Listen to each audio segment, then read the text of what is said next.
Sure, absolutely. So my name is Luis Torres Ostos. I am the founding dean of the School of Social Work at the University of Texas Rio Grande Valley. I've been down here in the Rio Grande Valley for almost 5 years, and I am a clinical psychologist by training, and have been working at the intersection of social work, psychology, public health, and medicine for 35 years now. So. I have a joint appointment with the School of Medicine and the Department of Psychiatry, and I am one of the many trainers that the TCHAT program has. And your school district is a member of the TCHAT consortium, and so they requested a training on conflict resolution for parents, brief. And so I've done these in the past, and I said I would do them. So. Originally, I wasn't available, but I had a meeting this morning that was rescheduled, so it was meant to be. Perfect. Well, we're glad to have you. Sharing should be available now if you want to give that another try and Let see if that'll me, come up for you. sure thing. With me is Professor Durnay Coley from the TCHAT program. Ms. Coley, is there anything you want to say before we get started? No, I just want to thank Cal Allen for allowing us to provide this presentation to you guys. We provided presentations for you in the past, and we always appreciate your collaboration. So thank you, and we're happy to be here. Thank you. So, conflict resolution is, oops, here we go. So conflict resolution is a is something that we could spend a lot of time talking about. And so squeezing it into 35 or 40 minutes so that we can have some time for participation and questions is hard, but we want to do something that's brief and that piques curiosity and that provides some resources and some ideas. So, el tema de la solución de conflictos es un tema que podríamos pasar mucho tiempo discutiéndolo, y en 1 hora o 40 minutos no hay suficiente tiempo para profundizar en el tema, pero esperamos que por lo menos podamos dar un poquito de información que les sea de mucha ayuda y compartir algunos recursos y algunas destrezas. So I always like to start by defining what we're talking about so that we're all on the same page. There's so many different words that we throw about, and oftentimes we think we're talking about the same thing, and we find out that we're talking about different things, which is one of the ways in which conflict emerges. So I like to make sure that we're talking about the same thing, and I like to start with the definition. So what is a conflict? So on the left-hand side, you have three different bullets that have some words that are highlighted, right? First one says a serious disagreement or argument, typically a protracted one. So the two words that are highlighted there are serious and protracted. Serious means that it isn't something trivial. We have minor disagreements every day of our lives with our partners, with our children, with our coworkers, and they're quickly resolved and we move on as if nothing can happen. Serious disagreements, on the other hand, bring the interaction to a halt, or have the potential to bring the interaction to a halt, or significantly alter the nature of that interaction. And the second word there is protracted. Protracted means that it goes on and on and on. Rarely, when we are fighting over something, are we fighting about the thing that we're fighting over, right? We're fighting about that one thing that happened just now and all the many things that have happened before that we haven't resolved and that we haven't put to rest and that are still raising their head and making what we're dealing right now in the moment with more difficult to manage. The second bullet is a condition in which a person experiences a clash of opposing wishes or needs. A clash is we would also say crash, as in the vehicle, right? Two vehicles going head to head in a crash, or one vehicle smashing into another, of opposing wishes or needs. In other words, what I want and what you want are not the same thing, but not only are not the same thing, they don't even overlap. They're opposed to each other. or needs. What I need and what you need are not the same thing, are not even overlapping, but are opposed to each other. So we are wishing for or needing very different things. The third definition is an incompatibility between two or more opinions, principles, or interests. Incompatibility means they just don't go together. They're not compatible. So one more time, what you want or you need and what I want or what I need, not only are they opposing, but they're incompatible. They cannot coexist. They don't go well together, right? So it's really important to keep in mind these definitions, these words, as we go a little bit deeper into where they come from. Para decirlo en español rapidito, hablé de que me gustaba siempre empezar con definiciones, porque a menudo pensamos que estamos hablando de lo mismo y nos percatamos en algún momento de que estamos hablando de cosas diferentes, que es una de las maneras en las que surgen los conflictos. Aquí hay tres definiciones y algunas de las palabras están enfatizadas. El primero dice un desacuerdo serio o una discusión seria y típicamente que dura largo tiempo. Las dos palabras que están ahí enfatizadas es la palabra seria y la palabra protracted, a larga duración. Eh, Nosotros a diario tenemos desacuerdos leves con otras personas, con personas con quienes trabajamos, con nuestras parejas, con miembros de nuestra familia, con nuestros hijos y nuestras hijas, pero se resuelven rápidamente y regresamos a la normalidad como si nada hubiera sucedido. Por otro lado, un desacuerdo o una discusión seria tiene el potencial de dañar la relación o de frenar la relación o de cambiar la dinámica de la relación.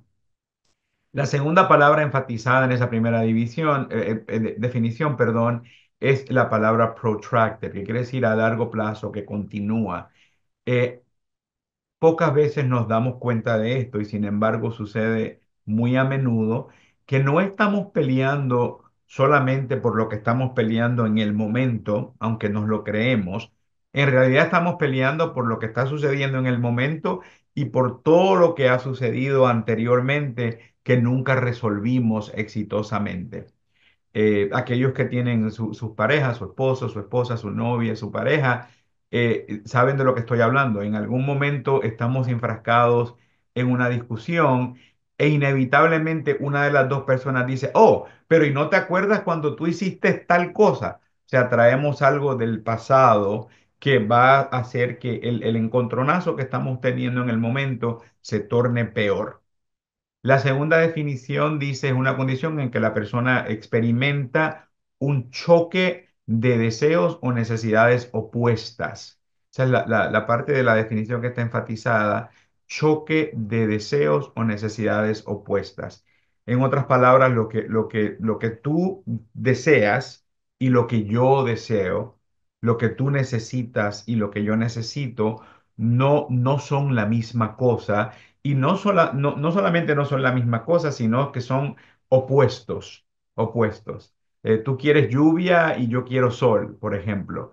Eh, Esto resulta en la tercera definición, es la palabra incompatibilidad. Incompatibilidad quiere decir que no van juntos, no encajan. Una incompatibilidad entre dos o más opiniones, principios o intereses. Es bien importante que tengamos en cuenta estas definiciones a medida que nos adentramos en el tema de la resolución de conflictos.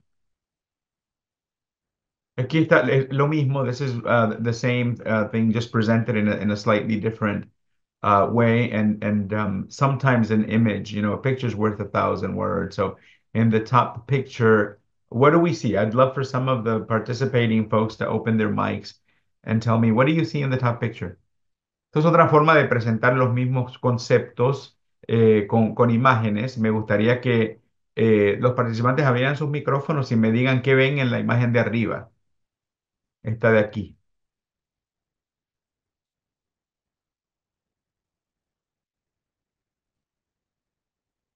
Are folks able to write in the chat as well?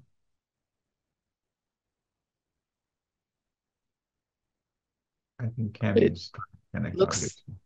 looks like you have different groups of people arguing. Okay. So they have different groups of people. And what do you notice in the silhouettes? What are some of the expressions? ¿Qué notamos en las siluetas de las imágenes en la primera? ¿Qué están haciendo? What Their are they doing? gestures towards each other seem intrusive, I guess, They're, or you yes, can tell they're combative just looking at the picture itself. the Someone gestures, yes, the someone gestures. put in the chat talking down, accusatory, combative. Oh, thank you, Renee. Yes, if you could help me with this, that'd be fantastic. Yes, absolutely. So you see two of them, the two on the left of the screen, are actually pointing at the other person, right? They're pointing. And how do we feel when somebody's pointing at us? What comes up when somebody just points a finger? No, because you, right? Does that make us conducive to dialogue and to calm down? No, it makes us combative. Defensive, María someone Anicia put just in. said the Feel defense attacked. combative. Exactly. When we are attacked, the natural inclination is to defend ourselves. And the best way that many of us have learned to defend ourselves is to counterattack. And so the conflict escalates and it doesn't resolve. You see the two that are in the background look like parents talking to younger folks, right? In the foreground, you have two adults, but in the background, you have silhouettes that look at least like adults, and they're talking to what looks to be kids. And one is pointing, the female shape on the left is pointing, and the male shape on the right is holding up his hand in exasperation, right? It's like, sometimes I just want to strangle you, right? We've said those things in the heat of combat.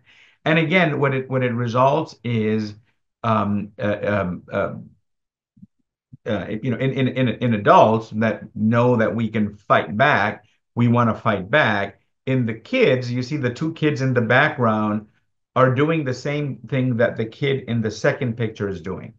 And what's the kid in the second picture doing? They just shut down. They Shutting Shutting down. down. Exactly.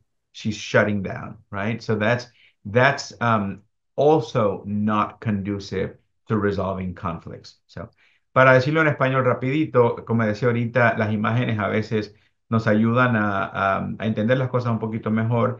En la imagen de arriba vemos tres interacciones en la que está de frente una interacción entre dos personas que parecen ser adultos y una le está señalando a la otra persona y el otro tiene la mano alzada y está como molesto y la boca abierta. Se le ve que está la boca abierta, o sea que está gritando, ¿verdad?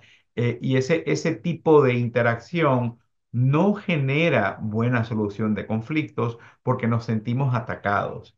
Y cuando alguien nos ataca, la reacción natural es defendernos. Y muchos hemos aprendido que la mejor defensa es el contraataque.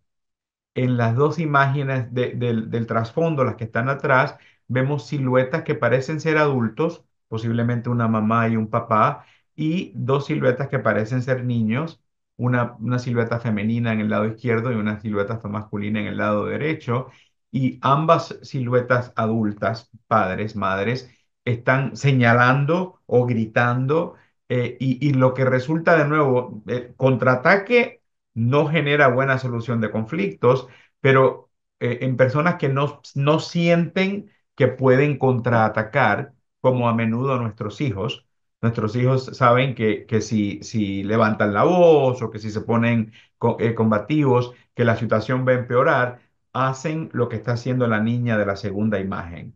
Y lo que está haciendo la niña de la segunda imagen es que se cierra. Nos cerramos. Ya no quiero hablar del tema, no voy a decir nada, pero en la cara de la niña notamos que está molesta, que está frustrada, que está triste. O sea, ni el contraataque ni el cerrarnos conducen a una buena solución de conflictos. Es importante que eso lo tengamos en mente porque si reconocemos que ni contraatacar ni cerrarnos conducen a una buena solución de conflictos, entonces esas son reacciones que podemos evitar. It's really important to keep this in mind that if neither counterattacking nor shutting down are conducive to good conflict resolution, then we know to avoid those reactions. We can work on avoiding those reactions. And we're going to talk a little bit about how we can do that. So I'm going to move on and being mindful of time. So why does conflict occur? So who can give me, and let's focus it now on conflict between parents and their kids. So who can, you can open up your mics or you can put it on the chat. What are some reasons why conflict between parents and their kids emerge? We have communication styles. Communication styles, yes. Just the perspective on life, just because of the age difference. Yep. Age difference, perspectives on life. Yep, absolutely. We're up here, which is great. Let's bring it to the ground floor. Let's think about specific conflict interactions between parents and kids. What are some and their children, their kids? What are some of the reasons why that conflict emerges? What are Grades in some of the, school. say it again? Grades in school. Grades. So school performance is one reason, right? Las calificaciones, las notas son algunas de las razones por las que el conflicto emerge entre padres y sus hijos. What else? The way children see needs and wants, and so being able to explain when something isn't a need, yet they still want that, and so pushing back on maybe what their parents are um, able to provide financially, or even what their parents feel like is reasonable. You mentioned the word finances. Hmm. So money is a reason, right? Money is a big reason. What particularly as the kids start to get older, right? When they get into being teenagers, right? They want this, they want that, they want the other thing, and they don't often realize how hard the parents are working and how difficult it is to provide certain things, right? So finances are Some absolutely a reason why conflict emerge. What are some other um, reasons? in the chat, there's poor choices, friends or friend groups, and then there's repeated. I think it's supposed to be back talk when told not to do something. Right. So behavior, right? Behavior. So not listening. I mean, I'm going to take that one. Repeated behaviors when they're told not to do. So the perception that as parents we have that my kid is just not listening to me. They're not doing what I'm asking them to do or what I'm not asking them to do, right? And then I love the one about friends, right? One of the major reasons for conflict between parents and their kids is because we don't approve of the friends that they have or the people that they're hanging with. Good. Can you give me one more before I have a table that's going to summarize all of this for you? Can you give me one or two more specific ones, specific reasons? There's a major one that we deal with every single day. Nobody has mentioned it.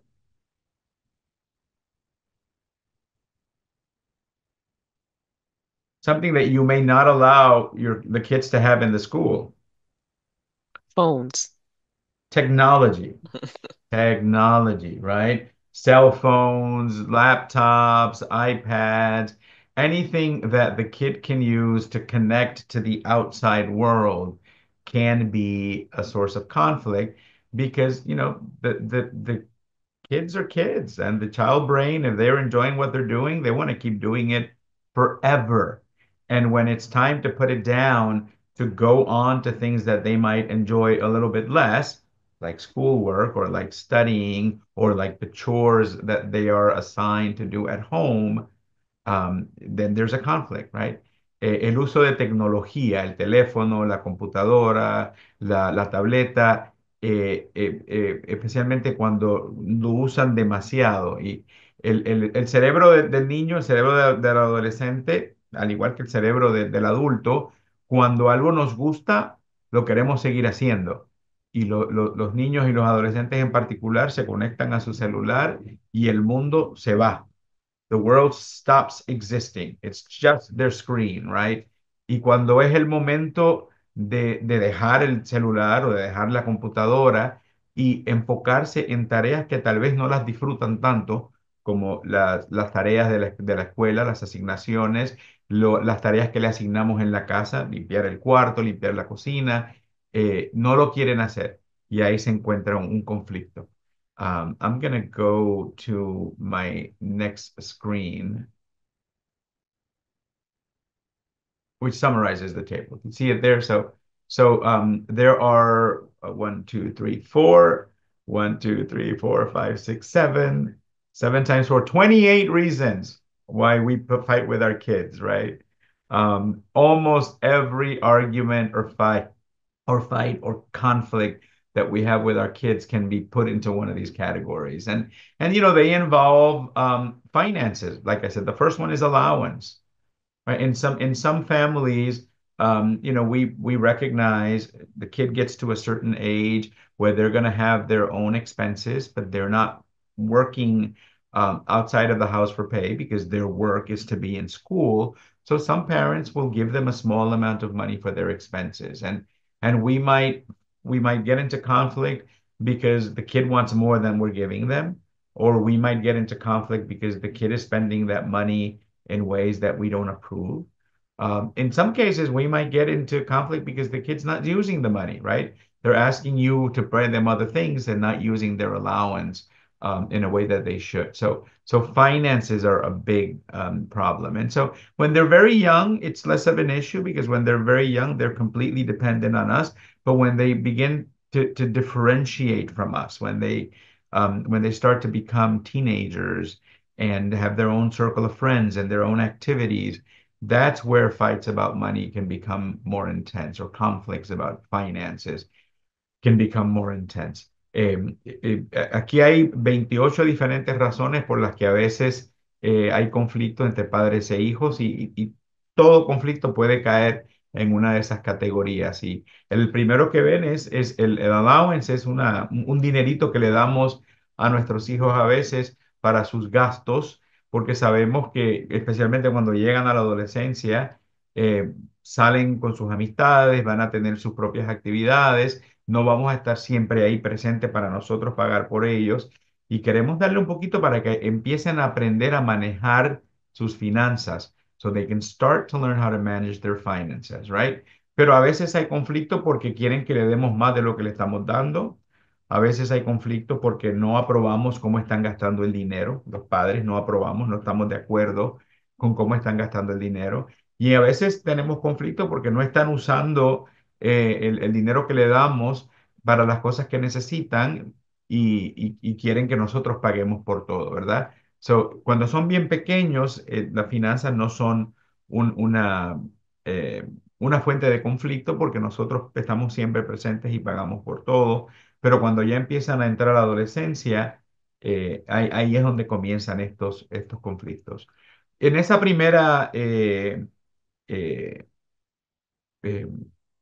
fila, no la columna, la fila, pero a la derecha de allowance vemos la palabra curfew.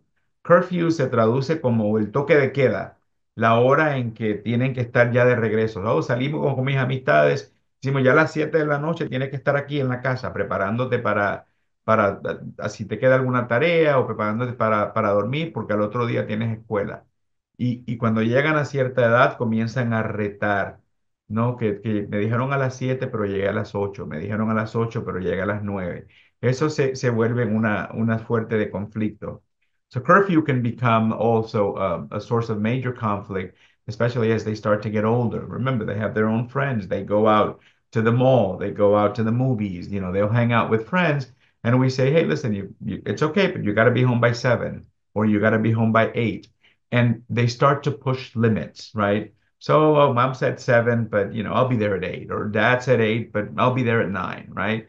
And that becomes a source of major, major conflict. Some of the others, we've already talked about cell phone use, for example. We've talked a little bit about chores, things that are assigned. So our children are members of the family, and part of our job as parents is also to teach them responsibility, right? And that's why we assign them chores. And sometimes they don't want to do their chores, and that becomes a source of conflict, right? The rooms, the messy rooms. I'm looking at the third column, 1, 2, 3, 1, 2, 3, 4, 5. The fifth one, messy rooms, right? That's a hard one because in some families, the kid doesn't have their own room. They're sharing the room with siblings, and so we don't know necessarily who's keeping the room messy. In some families, the kid may have their own room, and the room is messy from our perspective as parents, but not from theirs. And they might even say, "Hey, this is my space, mom. This is my space, dad. I want to have it the way that I have it." And so there is one that we can learn to avoid oftentimes by taking a deep breath and accepting the fact that if they have their own room, it is their space and it might look messy to me. It's not how I would keep my room, but I'm going to leave it alone within reason, of course, right? El aspecto este de que no limpian su cuarto, ese puede ser complicadísimo porque hay familias donde no tienen su propio cuarto, hay dos, tres, cuatro hermanos, hermanas que comparten la misma habitación y no sabemos quién es quien lo está revolcando, quién es el que ha hecho el lío y quién no está limpiando su habitación. En otras familias sí tenemos la situación donde el hijo o la hija tienen su propia habitación y cuando llegan a cierta edad, que son adolescentes, comienzan a discutir, a argumentar que, mamá, papá, este es mi espacio, yo lo puedo tener como yo quiero. Y nosotros a veces tenemos que aguantarnos y reconocer que la habitación no está como yo la tendría, la mía está en mejores condiciones, pero es su espacio y evitar conflictos por ese tema. Eh, of course, there are more serious. Well, before I do that, another one that's very common, especially in our community, because we are 94% Hispanic in the Rio Grande Valley, and most families are families that belong to a faith tradition. They go to church, they go to temple, they go to synagogue, right? So, and when our kids are young and we go to church, they know they just get dressed and they go to church with us. It's not a choice. It's not an option. But when they start to get older, when they get to be teenagers, maybe they don't want to go to church anymore. And that becomes a source of struggle between the parents and the kids. Antes de que hable de problemas más serios, quería mencionar uno más, que es la iglesia, la religión. En el Valle somos 94% hispanos y además la mayoría de las familias en el Valle son familias de fe, que pertenecen a una tradición de fe, a una iglesia, a una religión católica, evangélica, episcopal, luterana, judía, no importa la que sea. Cuando los hijos y las hijas son pequeños, vamos a la iglesia como familia y vamos juntos y no hay discusión. Sabes que te tienes que levantar el día que vamos a la iglesia. Yo soy católico, vamos los domingos a misa y se acabó. Pero cuando llegan a cierta edad en que ya pueden pensar o actuar por sí mismos, a veces dicen, ya yo no quiero ir a la iglesia. Y eso se convierte en una fuente de conflictos, de encontronazos entre los padres y los hijos. Of course, most of the stuff that I've talked about, it may seem very serious in the moment, um, but in the greater scope of things, it is not. It is not the end of the world. And these are situations that can be resolved if we learn how to practice good conflict resolution skills, which we're going to go to in the moment. There are more serious problems that also can be resolved, but that often require help, outside help, professional help, and often we may feel helpless or hopeless to address.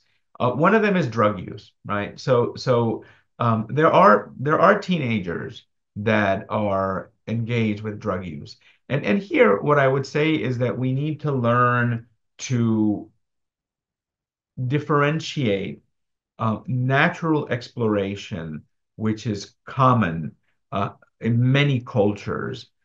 Kids get to a certain age and they might experiment with alcohol use. They may experiment with smoking. They may experiment with vaping, with smoking marijuana, etc. And so there is, the substance use or use of substances is something that is best understood along a continuum from normal exploration, experimentation to, regular use to problem use, and then eventually to a diagnosable substance use condition, right? So the more along the way we think our child might be on that continuum, the more important it is to seek professional help, seek outside help. The important thing, though, is to not go crazy the first time that we find out about it, because they might be just exploring, experimenting. And, they're going to realize this isn't for me, I don't like it, and they move on, and that's the end of that. And oftentimes, as parents, we might make the situation worse by overreacting, right? So, eh, para decirlo en español, hay conflictos que son por causas más serias y no quiere decir que no se pueden resolver, todo tiene solución, pero a veces es importante reconocer que necesitamos ayuda, que como padres y como madres necesitamos ayuda de otras personas, necesitamos ayuda profesional. Uno de estas áreas es el uso de sustancias, right?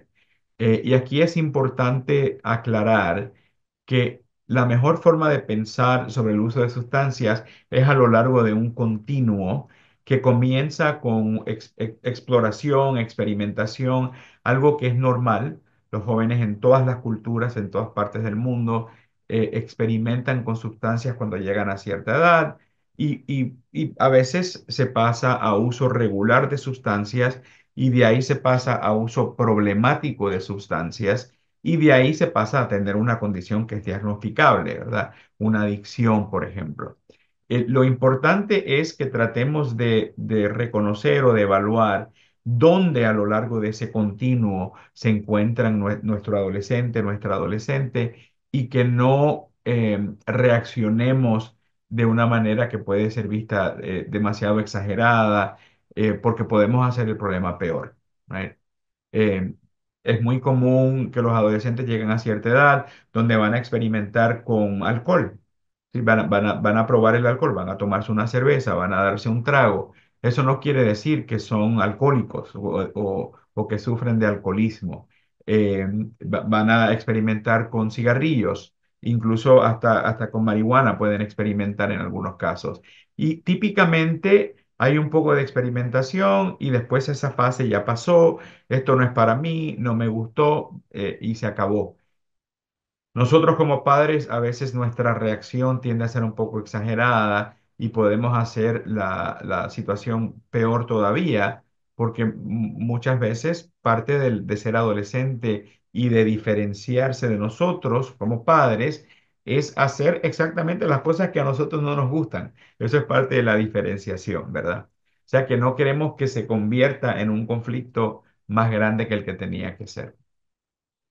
The other more potentially serious conflict is when our children get to an age where they may become sexually active, and sometimes we don't know.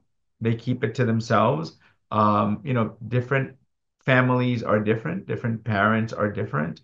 In our house, we have taught our daughter. We have a daughter, 20-year-old daughter, and we have taught her to talk with us about anything. There's no topic that is off limits. And as of today, this is not a topic that have come up. I mean, she talked about interest in boys that she's going to college with, but she's never shared that she's in a relationship, in a physical relationship with anybody.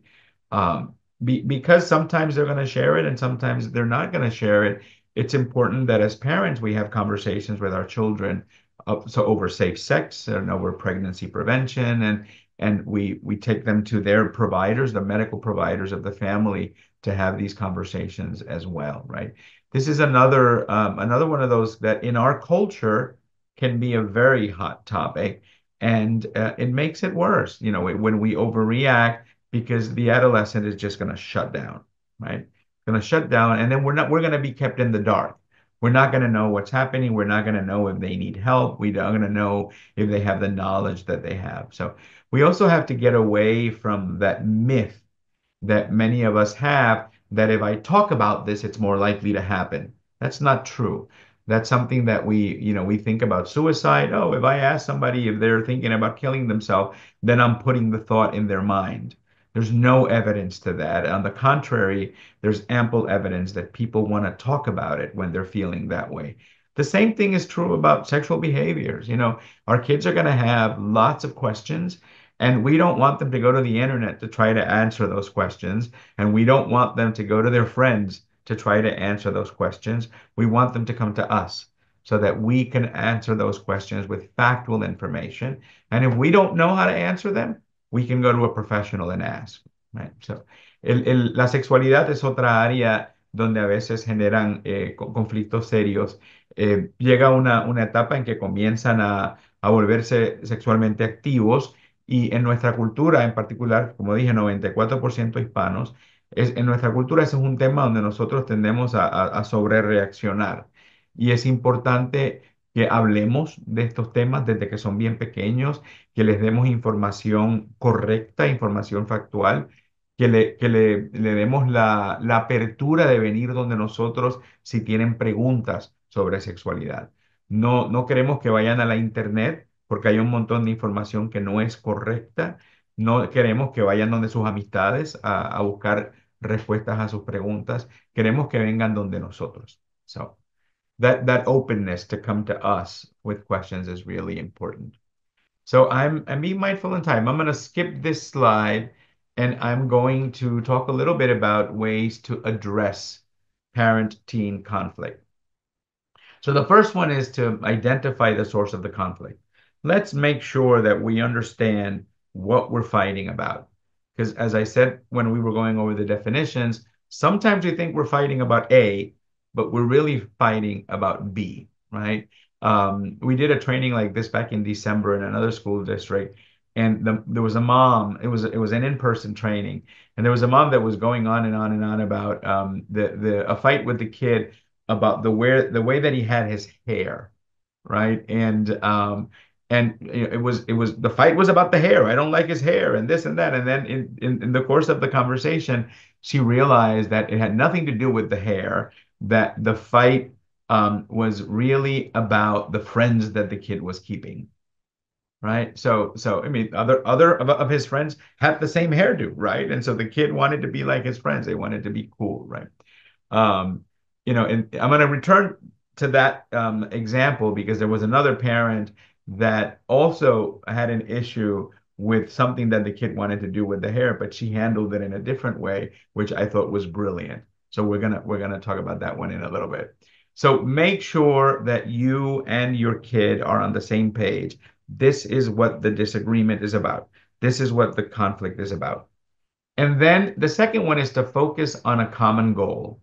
What is it that you want to achieve? Sometimes we're in the middle of it and we're not getting anywhere, and we don't stop to realize that maybe what I want right now is for my kid to understand how frustrated I am or how upset I am. And that's okay, but that's not going to resolve the problem, right? And vice versa. Maybe what my kid wants is for me to understand how upset they are or how frustrated they are. But again, that's not going to solve the problem, right? So maybe we need to take a step back and find a way to communicate to each other how upset we are and how angry we are, and then move to focusing on the common goal. What is it that you want as the kid, and what is it that I can live with as a parent? Remember that definition about incompatibility? If what you want as my son or as my daughter is completely incompatible with what I'm willing to allow as a parent, we have a problem, right? So we need to find ways to negotiate and find goals that are more compatible. One way in which we can accomplish this is the use of I statements. And you've heard this before. I know it's a broken record, but it's a broken record because it works. It works. When we are attacking people, that does not work to solve conflict. When we are shutting down, that does not work to solve conflict. When we say, John, when you do this, I feel this way. And what I really would want is for you to do this, right? Use an I statement to express how I am feeling and then ask for what it is that you want, right? When you break curfew, when I tell you to be home at 9 and you're here at 10 or 11, I feel frustrated, I feel disrespected, But most of all, I feel worried because I don't know if something has happened to you. And what I would like is for you to observe the curfew. And maybe if you do that regularly, we can negotiate that curfew to a later time, right? That's different. That's very different than you're an ingrate and I was worried sick about you and you didn't even bother to call me and I you could have been dead on a ditch and I wouldn't have known it until the police got here. And how could you do this to me, right? We do this all the time, right? Guilty as charged. So the use of I statement to express feelings, and then we make a request.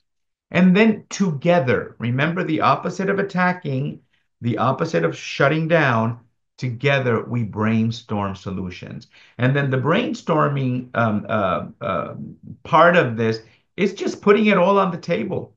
Whatever, there's no crazy idea, there's no crazy solution. We're not going to do anything right now. We just want to put ideas on the table, right? And then together we pick one that we think might work, that we're both in agreement with, or all three if the both of the parents are involved, and then we try it out. And if it works, amen. If it doesn't work, we go back to the drawing board. So this is a tried and true approach to addressing conflicts in general, but in particular between parents and teens. So aquí una fórmula que ha probado ser muy efectiva para solución de conflictos. Primero es identificar la fuente del conflicto. Vamos a estar seguros de por qué es que estamos peleando. Estamos peleando por esto y no por algo que pasó anteriormente o por algo que va a pasar en el futuro. Por esto. Segundo, enfocarse en metas comunes. Qué es lo que tú quieres y qué es lo que yo quiero? Si lo que tú quieres y lo que yo quiero son completamente incompatibles, acordémonos de las definiciones en la segunda diapositiva.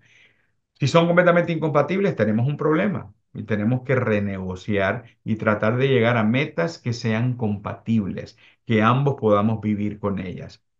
El tercer punto es bien importante, es hablar de yo. Usar el lenguaje de yo me siento de esta manera y qué es lo que pedimos. ¿Ok? Por ejemplo, cuando le decimos que tiene que estar a la casa a las 9 y llega a las 11 de la noche, en vez de empezar a gritar, pero qué malagradecido eres, qué desconsiderado eres, yo estaba preocupadísima, yo estaba pensándome que a lo mejor estabas muerto, que te había golpeado un carro, que algo te había pasado y ni siquiera me llamaste, etcétera, etcétera, etcétera. Estamos atacando y el hijo, la hija, lo que se va es a defender y ahí no hay manera de solucionarlo. Pero si decimos, Juan o Juana, eh, cuando yo te pido que estés aquí a las 9 y llegas a las 11 de la noche, yo me siento frustrada, frustrado, yo me siento enojada, enojado, pero más que todo me siento preocupada porque no sé si estás bien, no sé si te ha pasado algo. Y lo que yo quisiera es que cuando yo te digo, mira, puedes salir con tus amistades, pero está aquí a las 9, que tú estés aquí a las 9. Y si tú haces eso con regularidad, a lo mejor más tarde podemos renegociar a qué hora debes llegar a la casa. ¿Ok? Ese acercamiento tiene mucha más probabilidad de conducir a la solución del conflicto.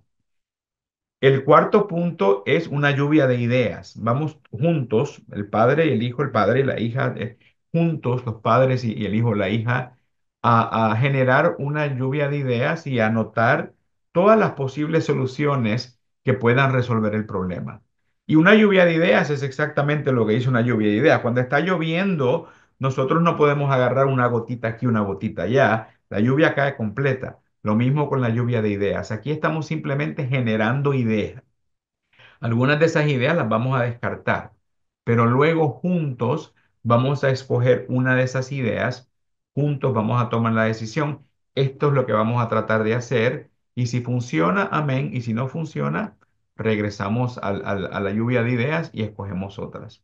So this is again a tried and true way to address conflict. There are other skills that we can learn. There are skills for conflict resolution, assertiveness. This is something that we can train ourselves, or we can go to trainings on how to be more assertive. In our culture, we tend to be overly passive. And then when we get frustrated, we blow up and we're very aggressive. And the middle ground is always assertiveness. Assertiveness means basically saying what you feel, saying what you mean, right? Trying to balance your needs with my needs. Mediation, in some cases, the conflict can get so escalated that we need a third person to come in and try to help us communicate better. Empathy, right? Empathy, feeling with the other person, trying to put myself in your own shoes. I have a 20-year-old daughter, and we don't always see eye to eye, and oftentimes I get very frustrated. But other times I try to see the world through her eyes and try to have some empathy for what she's experiencing. And I find that that helps me calm down and temper my expectations a little bit. Creative problem solving, we were talking about that after the brainstorming of ideas. Of course, accountability.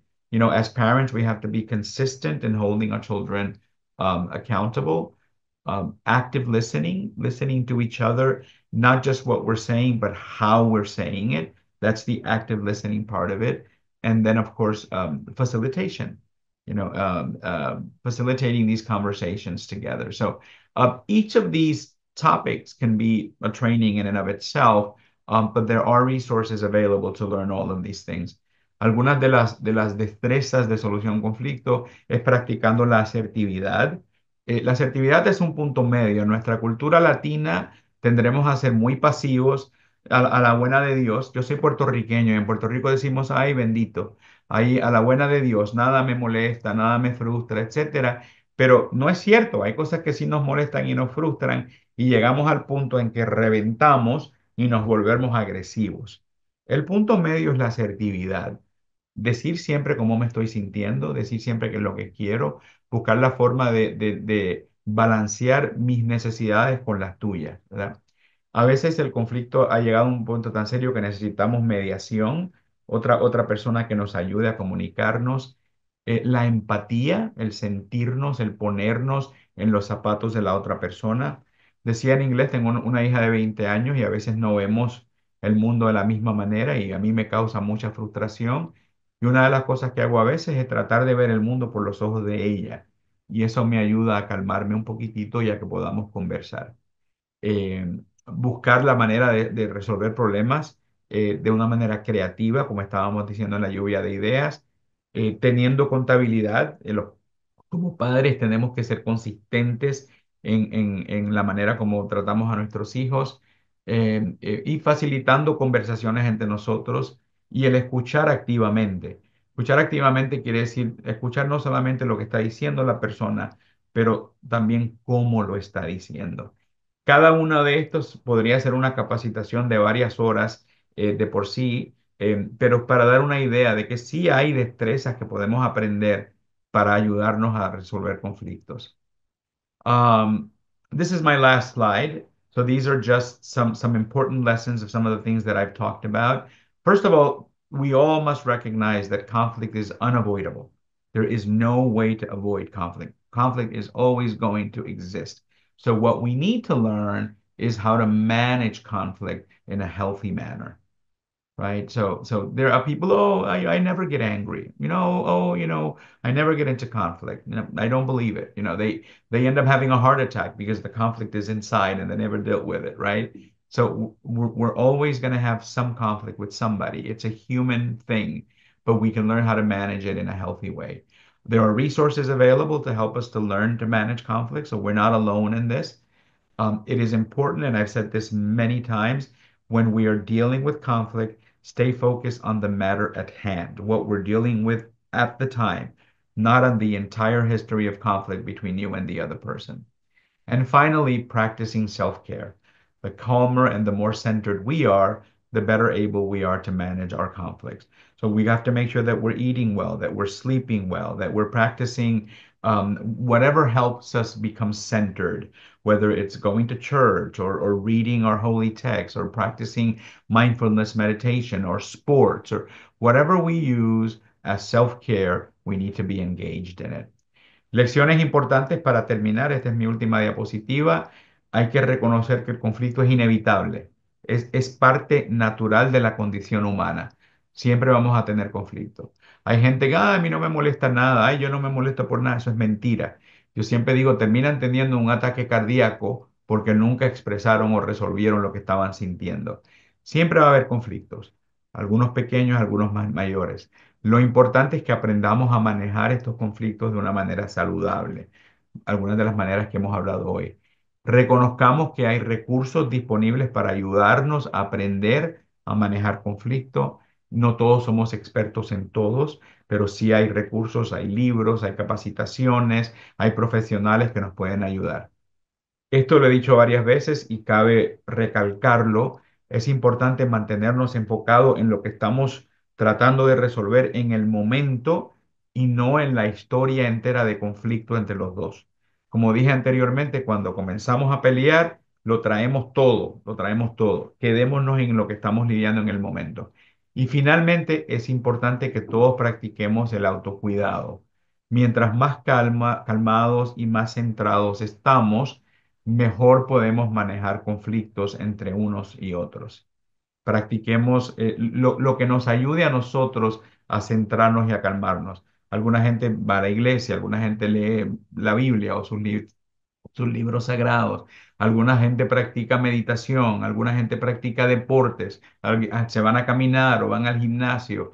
Lo que sea que nos ayuda a centrarnos y a calmarnos, es importante que los practiquemos. Mientras más nos cuidamos a nosotros mismos, más fácil es aprender a manejar conflictos.